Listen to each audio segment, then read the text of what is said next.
Correct. Ini kemampuan bila? Ya. Ini kemampuan.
Les réservateurs ont toujours tort.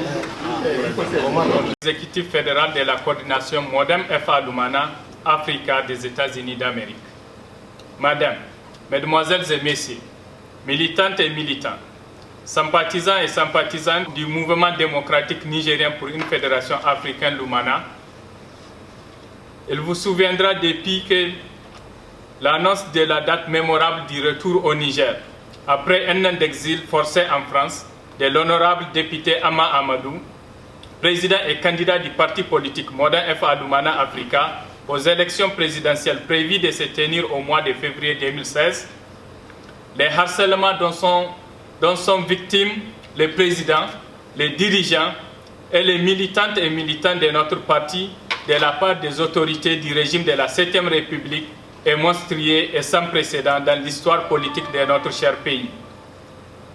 En rappel, le vendredi 13 novembre 2015, la veille de l'arrivée du président, plusieurs membres du bureau politique national du MODEM FA Lumana Africa, ainsi que des militants venus de l'intérieur comme de l'extérieur du pays, ont été arrêtés sur ordre de M. Hassoumi Massoudou, ministre de l'Intérieur, de la Sécurité publique et des Affaires religieuses, en violation de toutes les règles des droits de l'homme.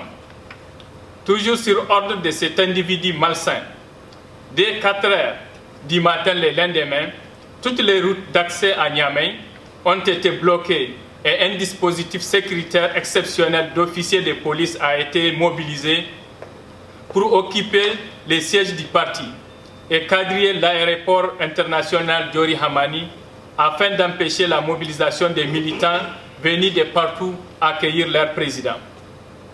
La brutalité et la cruauté des forces de l'ordre censées protéger les paisibles citoyens par l'usage des gaz lacrymogènes et de l'eau chaude sur les militants sont sans pareil.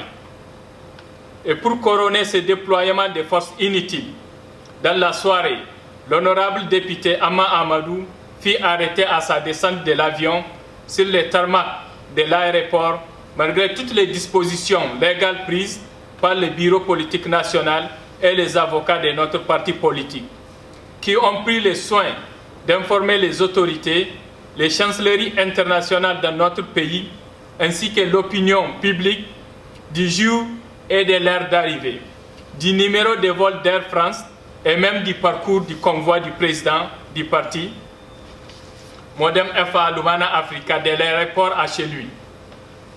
L'honorable député Amma fut arrêté, conduit à la prison civile de Niamey avant d'être furtivement transféré en pleine nuit à 200 km de la capitale à la prison civile de Filingué, où il est toujours détenu jusqu'à ce jour.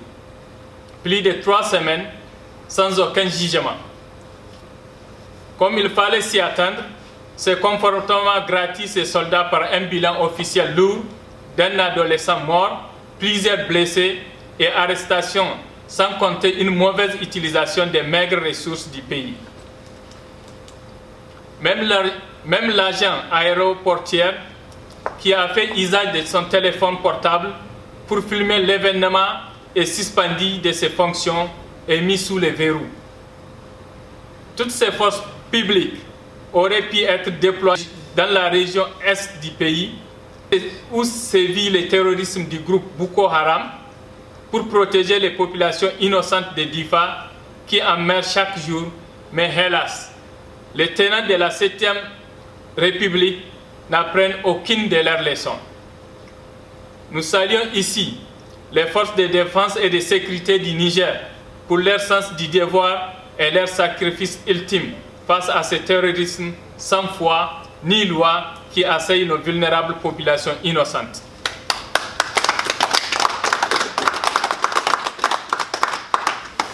Tenez, à propos des ressources justement, notre pays est le dernier en matière d'indice de développement.